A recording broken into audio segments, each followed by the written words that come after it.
everybody. I am Jerry Kane, and I'm here with my partner, Michele Durante.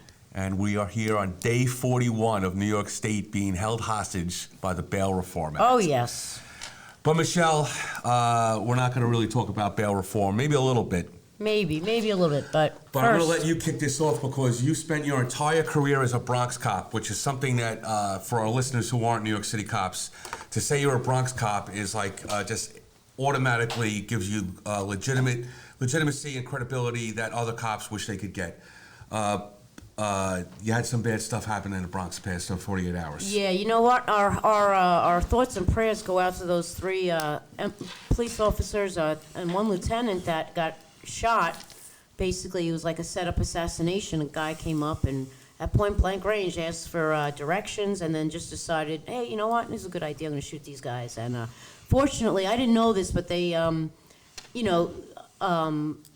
certain parts of the patrol cars are reinforced, so that's a very good thing. That it was never reinforced when I was in, so that's a good thing. It's something. It always takes a tragedy for something good to happen or something to move forward. But again, evidently, then he decided. This individual, a few hours later, walked into the 401 precinct and walked in, and now there's also. It's a good thing there's all video cameras there now. Yes. Right? And so walked in and opened fire, and like a coward, as soon as he ran out of bullets, he just slid his gun down, laid on the floor, and, come on, if you're going to go out, it's ridiculous, ridiculous that it's not just an attack on police officers, but when people feel like they can come up to a cop and just shoot them, then if you're a sanitation worker, you're a fireman, you're a nurse, you're a doctor, or you're the guy sitting on the subway reading the New York Times, everybody's fair game. Right. I mean, that's definitely the most important part of this entire thing.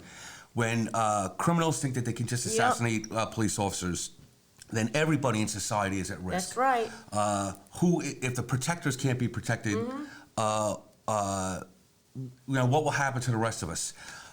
So obviously, this reminded me, and it reminded everybody, of 2014. When two 84th Precinct police officers who were actually working in the 79th on a detail were assassinated. They were police officers Ramos and Liu. You alluded to the ballistic protection that now is in the police vehicles. The NYPD spent that money, which was a lot of money actually, millions and millions of dollars, after Ramos and Liu were killed. Right. Because we realized that there was like a shift in the paradigm. And if two officers just sitting in their car having a cup of coffee can be assassinated, this was in the 21st century. This was like a throwback to like the 60s and 70s.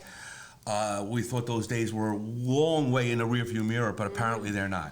Or even the 80s with what's his name? Eddie Byrne. Eddie Byrne, Yes. The guy got assassinated just sitting in his car, and that was a planned out attack. And it doesn't matter if it's one or if it's three or if it's five. One is enough. One is way too many.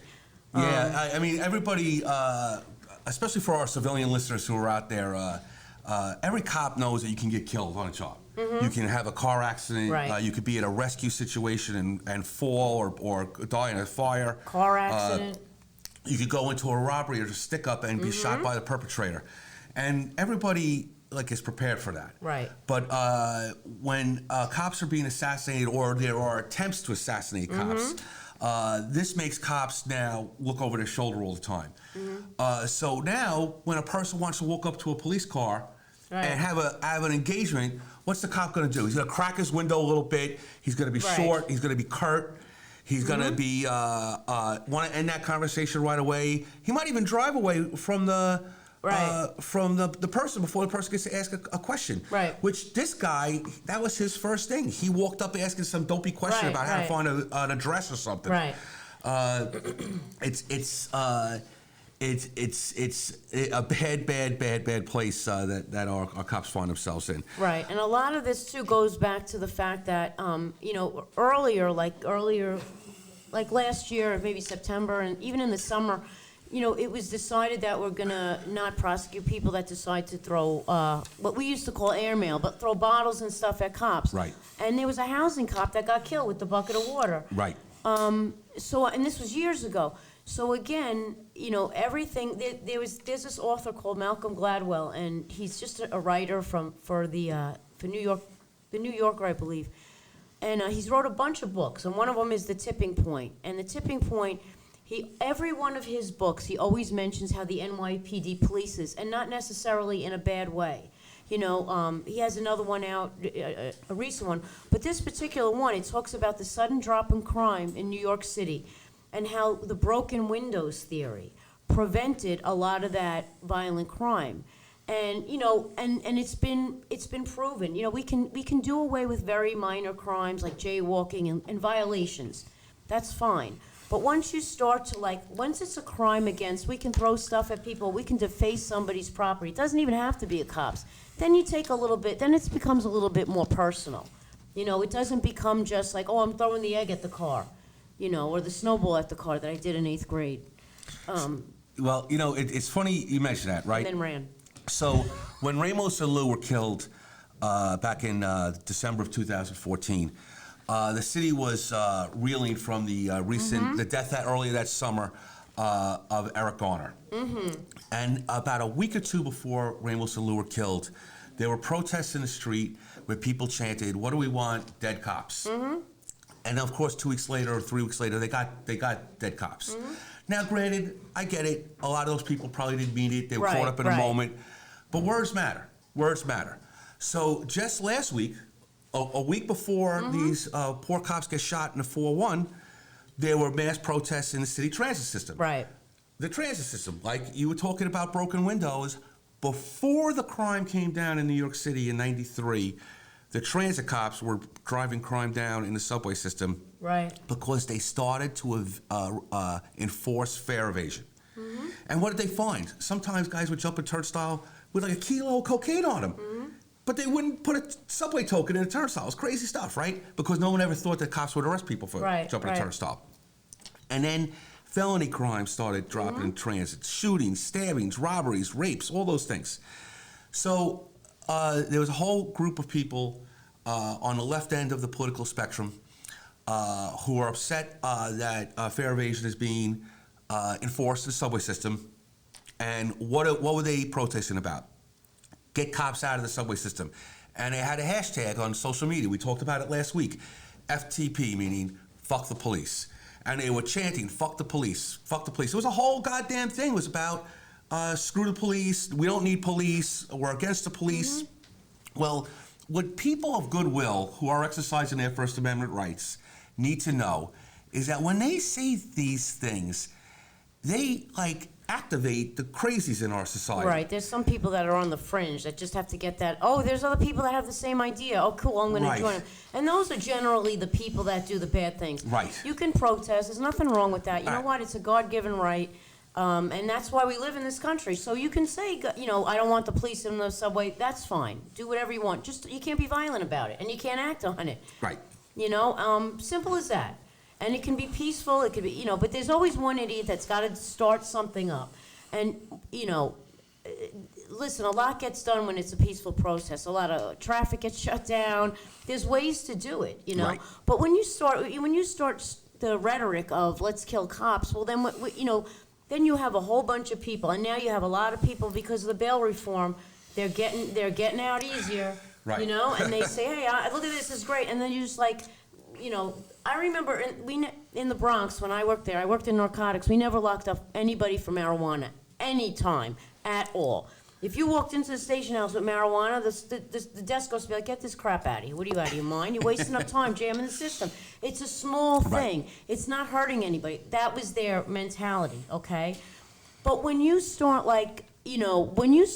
really, we would be, everybody knew who we were, right? And we'd be driving, and we'd be in the confines of the 4-7 precinct. This one guy would be right up smoking a joint, right in the car, and we would just laugh because, hey, you know what? Go knock your socks off. If you're getting into an accident, that's on you, but I wasn't, at that time, I'm not an enforcement. I'm not in uniform. I'm not going to pull him over for smoking, But you just had to, there's certain things that, all right, but when it comes to the point that you're just being out and outright, physically disrespectful, that's disrespectful, yes. But there's a way that we can use our judgment. So I used to have people throw the pot down the sewer. All the time. Exactly. All the time. A lot of high rats and alligators down there. Right. Now, now though, if somebody filmed that with a cell phone camera Oh, yeah. and posted it, I'd probably be arrested for robbery. Well, or violation of Yeah. the Environmental Protection Agency law. No, seriously, you can't throw anything down the sewer, Right. Jerry. I'm sorry to say. Oh, You jeez. should have just flushed it down the bowl like the rest of it. I remember in narcotics, like these guys would go like flush like this cocaine down, and you'd have to like take the base of the toilet bowl off. Right. Like, really? Right. Do I want to bring soggy marijuana residue to the courthouse and say, here's my voucher, boss, sign it for me? You know, but the point is that Right. there's a, you know, this author, Malcolm Gladwell, he does say a lot of things, and there's a lot of social things that he mentions. And also, too, I read him after I've been retired, you know, quite some time, and I like the fact that I actually thought of a lot of the things that he thought of while I was working. You know, so it made me feel better as a cop. But that's the thing. We have a new generation of cops coming in. They don't think like cops that came in like 30 or 40 years ago where, oh, that guy, look at him. Look at what he's doing. Look at his hood's up. He's not running for the bus. He's Right. going to rob somebody. Right. You know, the What they clear used to cut- say, that guy's dirty. Right. That guy's and dirty. So, you know, and I mean, and they weren't using it in the right way. You know, they weren't using it as, oh, you know, let's just search this guy because he's a black male. Right. And that's the bottom line. It's not like that anymore. A lot of the next generation of cops coming in, they're a lot smarter. They're a lot more aware. They're a lot more open. They have, you know, the NYPD makes it very accommodating Right. for everyone. So, you're a million% right. Things like this shooting are going to hurt the improved relationship between cops and the community. Cops now are, it's a majority minority police force. Right. Nobody dominates. It's from the top down. Right. Not the police commissioner, but it's from the mayor down. Right. It starts with the rhetoric from the mayor. You know, and he says, you know, the police commissioner, I don't care who's the police commissioner. They're probably all nice guys, but they have a job to do. You know, they might have been a great guy when they were sitting next to you in the patrol car, but now they have a different job. And they have to listen. And when you have a rhetoric like that, that's saying, oh, it's okay, you know, we're not going to do anything, you know, hey, what do you Yeah. expect to happen? Now you're just tying the police commissioner's hands behind his back. And just for our listeners out there and our viewers out there, Michele and I are experts because Malcolm Gladwell, right? Gladwell. Malcolm Gladwell. He's got a quote that says, "You cannot be a expert in anything unless you've done it for 10,000 hours." Right, exactly. Michele and I have 10,000 hours of expertise Right. each. And yeah, exactly. And you know, again, it's you know, when I was on the job, I came on the job in '89, and I remember I worked, you know, in the Bronx, in narcotics. 90% of my team was black and Hispanic, and 90% of my fellow officers were black and Hispanic. And you know, we had an officer that was the first Israeli, I believe he was Israeli. I'm not going to say his name out loud. He went to our training, and right from training, he went into Intel to do work on a wire because he was the only Arabic interpreter at that time in the police department. Right.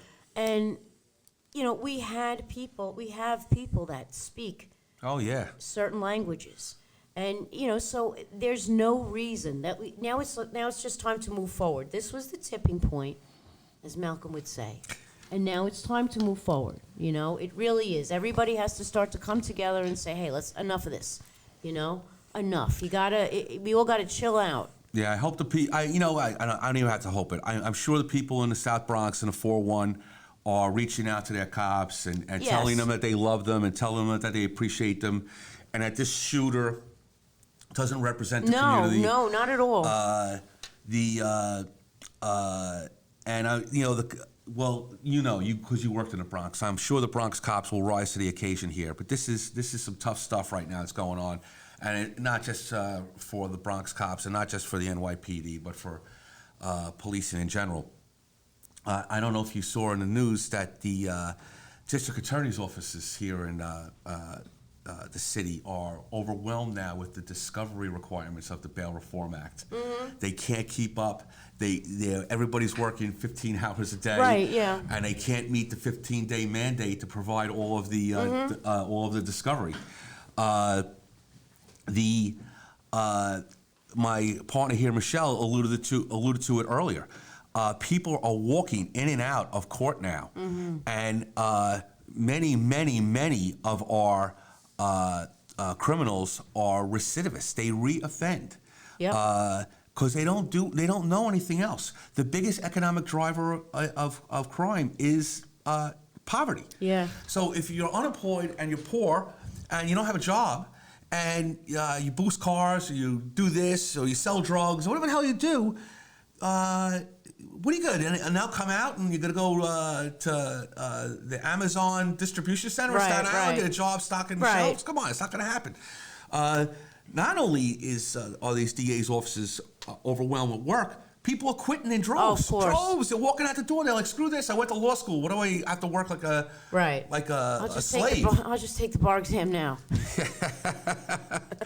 Yeah, it's absolutely. We talk about bail reform every week. We open a show with it. It's definitely going to cause crime to go up. People are going to be victimized. Yep. That's the number one thing. Crime isn't just numbers. There are victims behind crimes. That's right. Victims behind crimes. There aren't victimless crimes. If a prostitute is turning tricks on your stoop, you are a victim because you can't enjoy your home or your block the way you'd like to.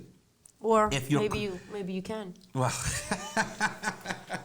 if you're well, that's a whole nother issue. It's a whole other ball of wax. That's another set of podcasters.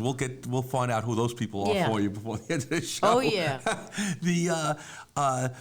If your car is broken into multiple times, it's not just an inconvenience. It costs you real money. Yeah, exactly. Real money. Yep. Right? Yeah. All these little petty, annoying misdemeanor crimes that these misdemeanor criminals are going in and out of jail for are going to start adding up. Right. And it's going to make the fabric of the city even more torn. If these cops getting shot tears the fabric of the city, well, the guy who takes a dump on the sidewalk in front of your home that you step in when you're going to work, that also tears the fabric of the city. We're in troubling times, and who's in everything? The police. That's right. That's right. Exactly. You call the police for everything. Right. You can't call the firemen when your car got broken into. Yeah. Unless they broke into it. Unless when you parked at the hydrant, and they did the hose through the window thing. Did they ever do that? I wonder. I've actually seen that. That's so cool. I saw that. I'd be so pissed. I saw that in the middle of the winter, and then when they left, the guy's car was full of water. Yeah, they don't care. And the water froze. Yeah, so it was not just sitting firemen they get to do things like that because they're like, everybody looks at them as like heroes, and cops they like well, clean that up. So well, what do? They rescue people. Not to digress onto the difference between firemen and police, but firefighters or firemen. We'll say firemen. Wow, we're being gender specific here. We probably shouldn't, but most firefighters are men. Firefighters fight a thing. Nobody has ever gone up to a firefighter and said, "Hey, dude, why'd you put water on that fire? I know that fire. That fire was a good guy." No one has ever said that. Yeah. But I guarantee the perp who shot the cops in the Bronx, there's someone in the Bronx right now who's saying, "I know that guy. He's a good guy." Yeah. What, why do they have to arrest him? Right. Why can't he get out of jail like everybody else? Right. He only hit him a little bit. It's only a mistake. Yeah, he only wounded him. It's not that violent. Yeah, it's bullshit. You know what? It's just the court system is all jammed up. Everybody's jammed up. Everybody's jammed up. The court system. There's no more DAs working there. They're all leaving. It's like a mass exodus. There's going to be a big influx of podcasts coming soon, with everybody leaving whatever their role is in law enforcement to start doing podcasts. That's right.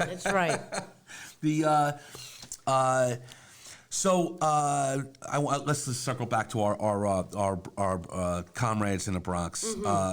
Luckily, the lieutenant and the officer who were hit with the bullets are going to recover. I think the cop is already out of the hospital. Yep.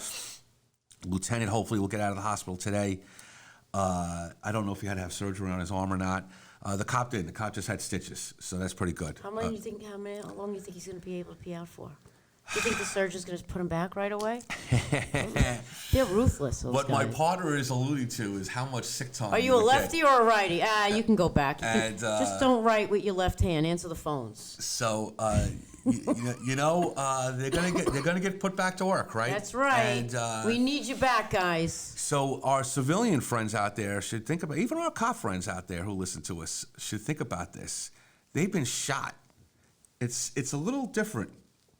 You get shot out of the blue, and you go back to work. We all know cops who've been shot. Mm-hmm. We all know cops who've been shot and went back to work. And there's two people affected. The cop obviously is affected, but everybody that works with that cop. Yeah. When you work with the cop who got shot, everybody knows that you're working with that cop tonight. And people say to you, make sure nothing happens to that guy. Like, you have added responsibility when you work with someone who's already been shot once, because you got to make sure they don't get shot again. Our producer Phil here is over there manning the board and feeding us little tidbits. He knows a guy that we worked with who was shot, and when we worked together in Midtown South.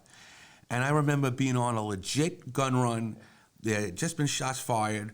We're in this rickety elevator in some crap building on the west side of Manhattan, and I'm going up the elevator with him, and we decide we're going right to the floor where we think the perp is, because time is not on our side. And I'm like, holy crap. If this guy gets shot with me, my lock is going to get turned upside down, and I'm going to be ostracized in my own command.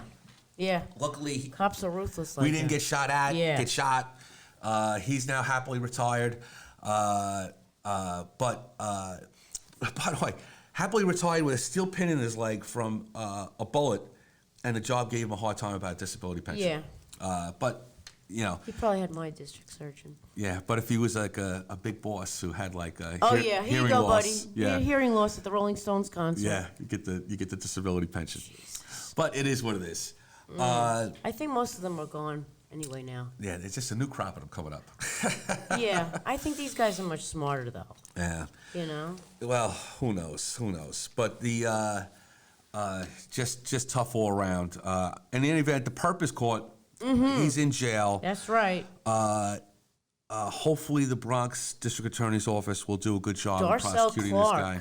She used to be the narcotics supervisor. How was she? She was cool. Okay. I mean, I never had a problem with her, but you know, again, she's in a different role now. She's got to do what she has to do. Well, You know, a lot of cops, like they seem to, you know, sometimes when people rise, they're like, oh, they're not cool anymore. Well, you know, sometimes they still are, but they have a different role in life now. They have a little bit more responsibility, so Right. you know, they're not going to yuck it up with you on their free time. right. Listen, I only got promoted to sergeant, so that's like just one step up from the bottom rung on the ladder. Yeah. But even then, it happens. You know, Right, right. Nobody wants to be told what to do. Yeah. Nobody wants to hear the answer they don't want to hear. I'm glad to hear that you had good experience with her. Oh, yeah. Obviously, she's not going to try the case herself. She's going to assign it to an assistant, but hopefully she'll pick the best assistant in her office. Yeah, and, I mean, she always was fair, you know, she always seemed, you know, very competent. You had a problem, you went in, you know, I very rarely had to speak to her, but like, you know, she would stop and talk, see what's going on. You know, what are you here for? You tell her about a search warrant you get. You know, she was real cool, you know, I always thought she was a nice person. Okay. You know, but a lot of people don't think I'm nice, so, you know, what are you gonna? My partner is the nicest Yeah. person out there. Yeah. So, we might wrap it up. We we kind of touched on the 4-1, which 4-1, was the fighting 4-1. Fort Apache. Fort Apache. You back holler, in the we day. collar. 4-1, you holler, we collar. I got in trouble for answering the phone like that in the 4-5. 4-5 precinct, you holler, we collar.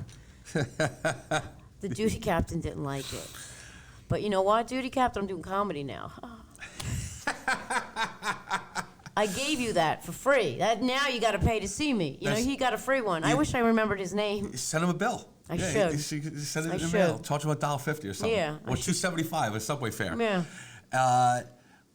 We do really hope for a speedy recovery for those wounded officers. That's right. We want the guys and gals in the 4-1 to stay safe. And all the precincts out there. You see And a all the cop out there, you precincts. say, thank you or something. Yeah. It's nice to hear. You can just smile at them. You don't have to say anything. Yeah, for our law-abiding citizens out there, if you see a cop, looks like he's in trouble, call 911. Yeah. We'll appreciate the call. And for our retired brothers and sisters out there, unless you are so old that you can't do anything, watch the back of our fellow cops. For the DAs and every single person out there that's part of this New York State criminal justice system, the cops, the DAs, the court clerks, The judges. everybody who's trying to push through this insanity of a law, I get what they were trying to do.